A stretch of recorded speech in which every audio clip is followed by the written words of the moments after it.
Hi hello. നമ്മൾ ഫാമിലിയുമായി വയനാട്ടിലേക്ക് ഒരു യാത്ര പോവാണ്. മോർണിംഗ് നമ്മളെല്ലാവരും കൂടി ഒരു സെൽഫിയൊക്കെ എടുത്ത് പിന്നെ നമ്മൾ കൊണ്ടുപോകുന്ന പാട്ടുപെട്ടിയുടെ സൗണ്ടൊക്കെ ചെക്ക് ചെയ്ത് അതിനുശേഷം എല്ലാവരും ബസ്സിലേക്ക് കയറി. അങ്ങനെ ബസ്സിൽ നമ്മൾ ഒരുപാട് പേരുണ്ടായിരുന്നു. എല്ലാവരും ഓരോരുത്തരെ ബസ് കയറി എല്ലാവരുടെയും സീറ്റൊക്കെ കൺഫേം ആക്കി. അതിനുശേഷം നമ്മൾ യാത്ര പുറപ്പെടുകയാണ്. വയനാട്ടിലേക്ക് ഒരു ദിവസത്തെ യാത്രയല്ല, നമ്മൾ നാളെ നൈറ്റേ തിരിച്ചെത്തുള്ളൂ. ഇന്ന് മോർണിംഗ് ഒരു ദിവസം മോർണിംഗ് ആണ് നമ്മൾ പോകുന്നത്. അങ്ങനെ പുലർച്ചെ എല്ലാവരും ബസ്സിലൊക്കെ കയറി പാട്ടും ഡാൻസും ഒക്കെ ആരംഭിച്ച് പിന്നെ ബസ് കയറി അത് നിർബന്ധമാണ്. അങ്ങനെ നമ്മളെ DJ ഒക്കെ സ്റ്റാർട്ട് ചെയ്ത് DJ തിരിച്ചു വരുന്നവരെ ഉണ്ടാവും കേട്ടോ. അങ്ങനെ അതിന് ആവേശത്തിനൊന്നും ഒരു കുറവും ആർക്കും ഇല്ല. അങ്ങനെ നമ്മൾ യാത്ര തുടങ്ങുകയാണ്. യാത്ര തുടങ്ങി നമ്മൾ ആദ്യം തന്നെ നമ്മളെ വ്യൂ പോയിന്റിലൊന്ന് ബസ് സൈഡാക്കി. അതിനുശേഷം നമ്മൾ അവിടെ കുറേ കാഴ്ചകളൊക്കെ കണ്ട് കുറേ വീഡിയോസും ഫോട്ടോസും ഒക്കെ എടുത്തിട്ട് നമ്മൾ ആദ്യം തന്നെ പോകുന്നത് എന്നൂരിലേക്കാണ്.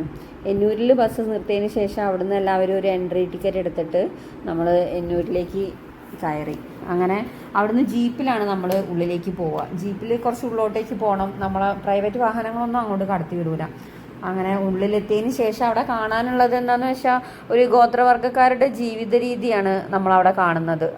നമുക്ക് കാടിൻ്റെ ഉള്ളിലേക്ക് പോയിട്ട് അവരുടെ എല്ലാ ഇതും കാണാൻ കഴിയത്തില്ലല്ലോ. അതുപോലെ അതിന് കാടിന് പുറത്ത് നല്ലൊരു നിർമ്മാണ രീതി, ഗോത്രവർഗ്ഗക്കാരെങ്ങനെയാണ് ജീവിക്കുന്നത്, അവരുടെ ജീവിത രീതി, പിന്നെ അവരുടെ കലാരൂപങ്ങൾ, നൃത്തങ്ങൾ, പിന്നെന്താ ആർട്ട് ഗാലറി, ഇതെല്ലാം നമുക്ക് അവിടെ കാണാൻ പറ്റും. നല്ലൊരു എക്സ്പീരിയൻസ് ആണ് എന്നൂർ.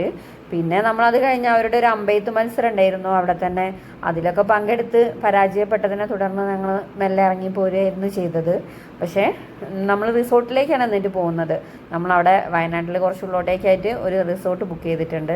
റിസോർട്ടിലെ കാഴ്ചകളും വിശേഷങ്ങളും ഒക്കെ നമ്മൾ അടുത്ത വീഡിയോയിലായിട്ട് നിങ്ങളെ അറിയിക്കുന്നതാണ്. എൻ്റെ യാത്രയുടെ കൂടെ നിങ്ങളും വരുമെന്ന് പ്രതീക്ഷിക്കുന്നു. ബൈ.